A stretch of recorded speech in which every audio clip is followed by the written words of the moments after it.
Well, hey everyone, this is Dennis. Today I am working on upgrading the speakers in the door of my truck. I'm going to be replacing the factory speakers with these new um, Kenwood speakers. Um, I've already pulled the door apart, obviously, and I've pulled out the factory speaker. And one thing that stands out right away is that the factory speaker has this, is actually molded into this specialized bracket with a connector. This is the connector for the wiring harness for um, the speaker output from the stereo. And these are, this looks much bigger, but in reality, these two speakers are the same size. Um, there are a couple of ways to skin this cat. You can go online and get an adapter, which is effectively this minus the speaker. Um, or you can do what I'm going to do. I'm a big fan of retaining factory harnesses and factory connectors when I'm swapping out for an aftermarket product. It just, for me, it just makes it easier, and especially if you need to come back and disassemble something later,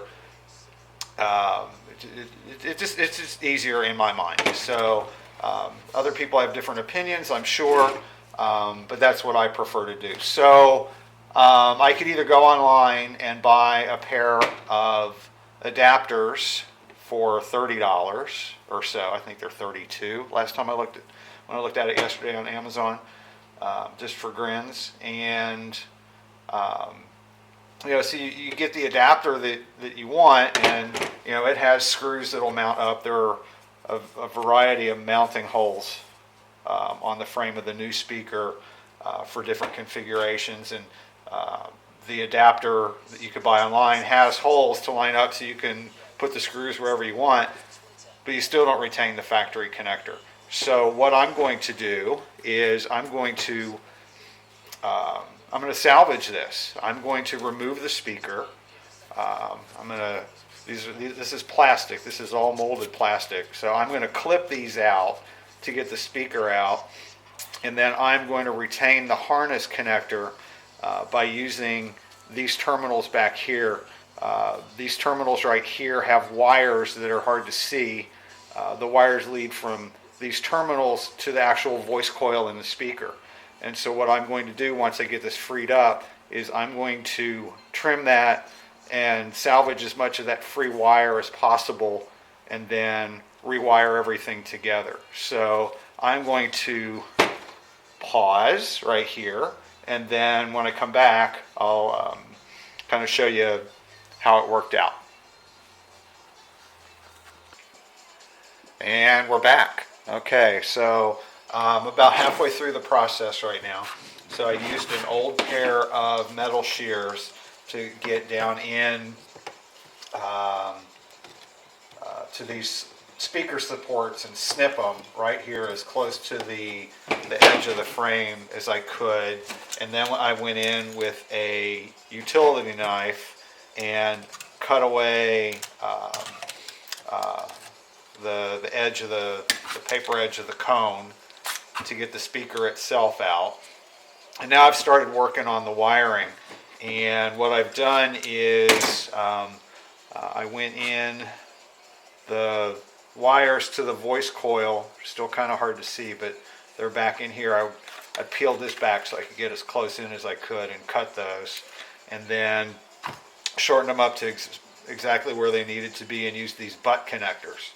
And what a butt connector does is it'll allow you to literally butt one wire up against another and crimp it off. So I've crimped these on. I like these. These are actually heat shrink connectors. I don't have a heat gun. It's one of the things on my wish list. So I don't have a heat gun to actually to do the heat seal portion of it, but it doesn't matter. It gets the job done. I also like these because you can see where you're working at with the metal portion of the connector inside to make sure you're getting a good, getting the crimp at the at a good location. Here's a butt connector that's opaque, and sometimes these can be hard to work with because you're really not quite sure if you're getting the crimp at the optimal point. So that's why I like these translucent ones. While we're talking about connectors, there's some other kinds you can use. This is a bullet connector. This is designed to be reworkable. You connect this on one wire, you connect your bullet on the other, and then, whoops, I got twisted around here. They fit together like that, and then when you need to separate them, you just pull them apart. Same thing with a spade terminal. The spade terminal has a flat blade. It's kind of hard to see. There's a flat blade in there, and then this is the receptacle side right here, and they just fit together like so. In fact, there's a similar connection on this new speaker. These are spade terminals back here. They're just flat metal, and then the harness that came with the speakers. This actually helps ensure polarity, which you should be double checking anyway, and I'll get into that a little bit later. This has two different size spade terminals, so that only the negative will go to the small one, and then the larger one is the positive. And so that's how those hook up. So I'm going to use this pigtail that came with the speakers to connect into these butt connectors, and then we'll go ahead and mount the speaker in itself from the front side. See, it's going to sit in just like that when it's all done. And when I come back in a minute, I'll show you how I did that without drilling. See you shortly. And as I zoom in here a little bit, we are back. Okay, so the speaker it's not focusing very well. If I pull it back a little bit. There, that's a little better. Okay, all right, so I'm about done. I've got the factory pigtail connected up with the butt connectors, observing polarity. And go off on a tangent here for a second. Polarity with speakers is very, very, very important if you want them to sound good. If you cross up positive and negative, you end up with speakers that are out of phase. And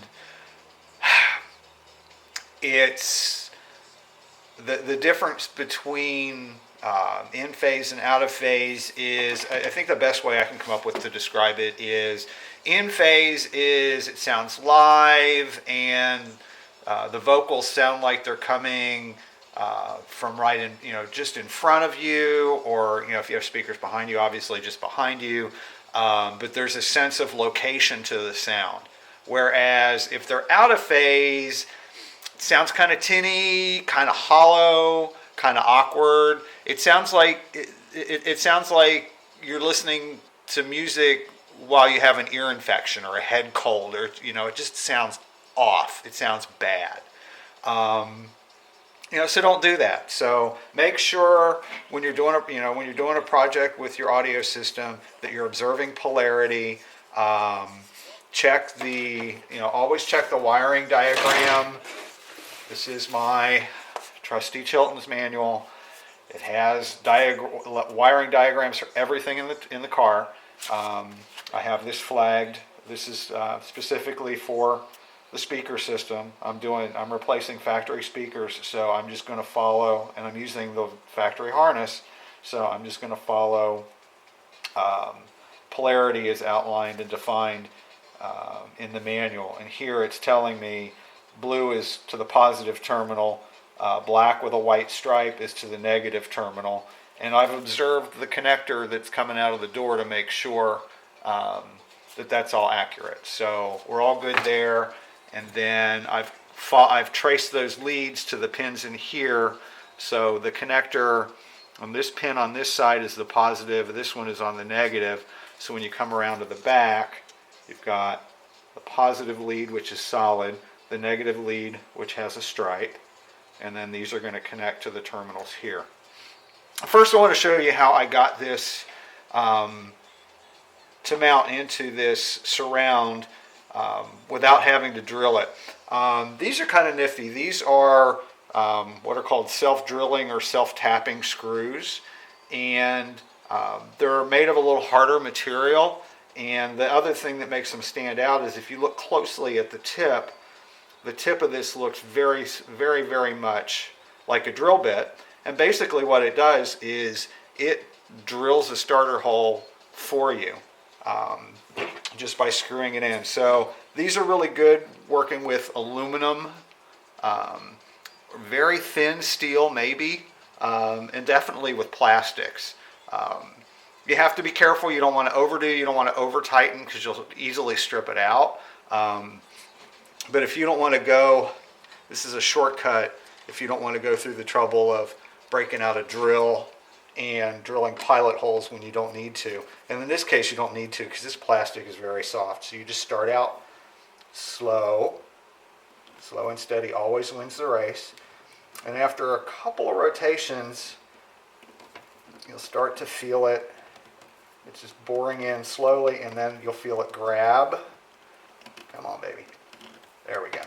Now it's starting to grab. There. So I haven't fully tightened it down because I just want to make sure this is pretty well centered on here. And then I'm going to go through and give all of these just a little snug up. Again, you don't want to over tighten because you'll strip it out and then it'll come loose. And then you'll either have to go in with a bigger screw or go in, you know, again, there's so many choices here. I could put 15 screws in this if I wanted to. I only need 3, so that's what I'm rolling with. So that's in nice and secure.